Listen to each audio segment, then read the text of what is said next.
Hello again guys, welcome to my channel and it's me again, ang inyong chismosong Kaalda Vlogger. So gusto ko munang magpasalamat sa inyong lahat na walang sawang tumatangkilik, nanonood, sumusuport at sumusubaybay ng aking mga content dito sa aking channel. So thank you so much for your love and support na binibigay, especially sa oras na nilalaan ninyo para manood dito sa YouTube channel ko. So thank you so much mga ka-ADN for the love and support. And syempre sa mga haters ko, thank you so much. So sana ipagpatuloy nyo yan, okay? Dahil lang kayo dito sa channel ko. So wag ninyong babaktawan o lalaktawan tong ating topic for today's video. I'm sure na hindi ninyo pagsisisihan na pinanood nyo to mula umpisa, mula start till finish ng aking vlog, okay? So, eto na, dumako na tayo sa ating main topic for today's video. Grabe nga yung unang beses na dumalaw si Main Mendoza sa bahay ni Alden Richards. Kung natatandaan nyo yan, no? Kasi sa EB noon, tinapik nila yan eh. At nag-interaction silang mag-asawa noon, na nagbanta si May na sisirain daw niya yung mga Iron Man ng kanyang asawa. And grabe nga yung pagmamahal ng pamilya Fulkerson sa nag-iisa nilang manugang, no? At grabe din yung pagsalubong ni Lola Linda na lola ni Alden sa asawa ni Alden. So ito na guys, watch this mamaya. Ipapaliwanag ko sa inyo ng buong buo. So ito na guys, watch this. At kung nakita nyo na ngayong recap, so once again, si TTO sa may-ari ng mga photos and videos na nilalabas ko today and till the next day. So, araw-araw naman nagpapasalamat tayo sa mga sources natin or sa mga sources ko, kasi kung hindi dahil sa kanila, wala akong sa kinalalagyan ko ngayon at kung ano man yung posisyon ko ngayon. Kaya maraming salamat po sa inyong lahat, sa mga nagsesend sa akin ng mga magagandang updates, magagandang ibalita at pwedeng ilabas. Thank you talaga. So, eto na, dumako na tayo sa ating main topic for today's video. Gaya nga nung sinabi ko kanina, no, grabe yung pagmamahal at grabe yung pagsalubong ng pamilya Fulkerson kay Main Mendoza, 'di ba? And ano ba sasabihin ko? Eto tandang-tanda nyo ba yung first time, very first time na dumalaw si Main Mendoza sa bahay ni Alden Richards na punong-puno ng Iron Man, 'di ba?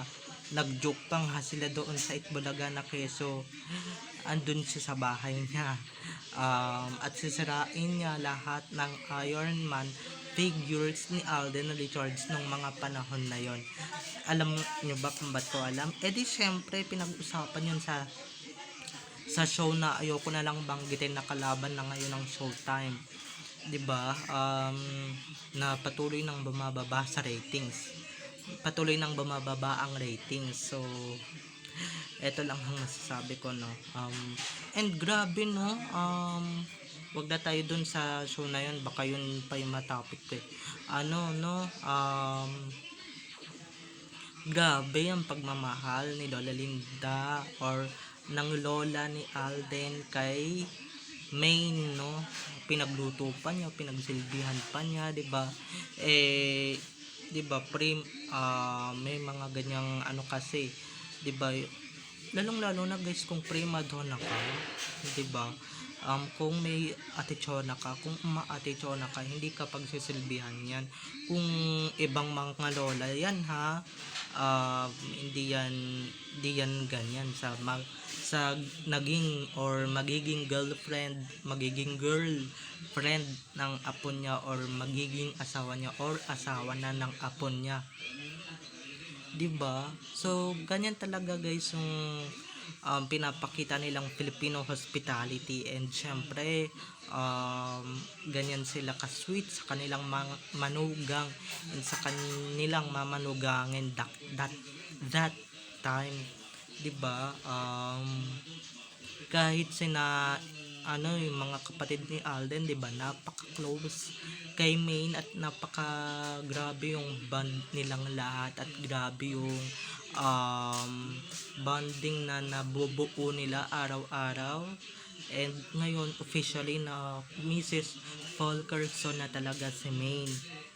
So ayan, ganyan talaga sila mag-welcome, pero yung kumakalat na fake news ngayon, hindi nila i-welcome yan. Bakit? Fake news lang naman yan 'di ba? Ano lang naman yan, gawa-gawang istorya lang naman yan. Hindi naman nila yan type, at hindi nila gusto yan, 'di ba? So, yung iba dyan nambabastos, kaya din nila yan kung hindi ka nila gusto. Ganyan din yung mga pamilya, yung mga typical na pamilya, pag hindi mo gusto or hindi mo gusto yung issue na lumalaganap ngayon, kayo pa talaga ang mangunang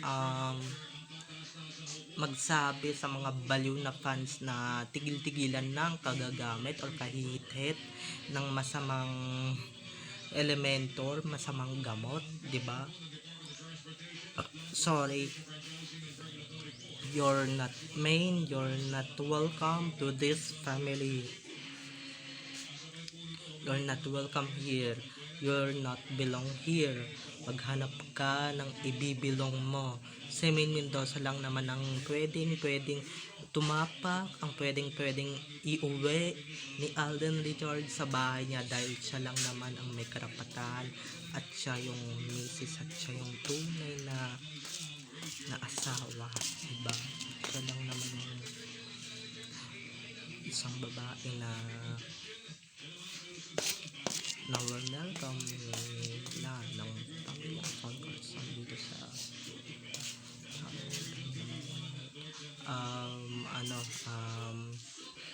na pamilyang, 'di ba, yung gusto nilang family na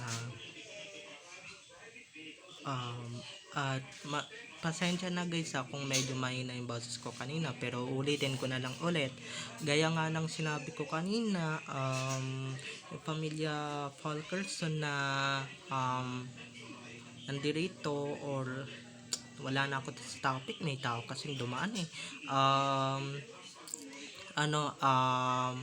marami tayong ikikwento, at marami tayong iba-vlog for today. Hindi lang for today, araw-araw yan mga ka-ADN, at araw-araw tayong magbubulahaw sa mga ayaw maniwala sa mga ebidensyang nilalabas natin, 'di ba? Kung ayaw ninyong maniwala, di respect, 'di ba? Di naman namin kayo pinipilit na maniwala dito sa pinikwento namin, basta kami nandito lang, and syempre beside lang ng Aldab ang aming side. Hindi naman kami kakampi sa iba, maliban lang talaga guys kung nagpabayad sila or nagpabayad yung mga dating kasama natin or mga dating kasapi natin, 'di ba? Alam niyo naman na kung sino yung mga yon na hindi na welcome dito sa fandom na ito, hindi ba? At kung pwede, wag na lang natin silang pag-usapan, baka mamaya 'di ba, sumikat pa. Basta dire-diretso lang tayo sa good vibes, at dire-diretso lang tayo sa mga katotohanan na nilalabas natin dito sa Sockmed. Dead mabel sa mga kumakalat, sa mga sinishare ng mga kampo ng kadiliman sa Facebook, Instagram, Twitter, and syempre sa YouTube, 'di ba? Wag ninyong i-click yan, kasi alam ko yan, ginagamit lang si Maine na pang thumbnail, tapos iba naman pala yung ikinikwento, ginagamit lang yung Aldab para sa ganon magka-views, magka-subscribers. Alam niyo naman yung mga tao, 'di ba? So, dumako ulit tayo sa ating topic. Medyo naubusan na ako gaya nga nung sinabi ko, it's at ito mamahalin, hindi basta-basta makapasok si Maine sa bahay ni Titsoy noon, 'Di ba? May password, may fingerprint, 'di ba? Pero tama din naman ang fingerprint. So, welcome na welcome diyan si Main, and syempre siya lang ang may karapatan na tumapak, matulog diyan, kumain diyan, maligo diyan, and syempre sa kanyang mister na si Alden, siya lang talaga ang babaeng may karapatan. 'Di ba? Wala nang iba pa. So, bye-bye na mga ka-ADN. Don't forget to subscribe to my channel for more videos and uploads patungkol kina Main at Alden, and syempre patungkol sa kanilang mga buhay-buhay inside or outside man yan sa showbiz, okay? So, bawal fake news. Kung may fake news man, kaklaruhin natin yan, okay? So, bye-bye na mga ka-ADN. Have a nice day, keep safe, and God bless. And don't mind kung mahina yung boses ko, okay? Kanina, bye-bye, I love you all.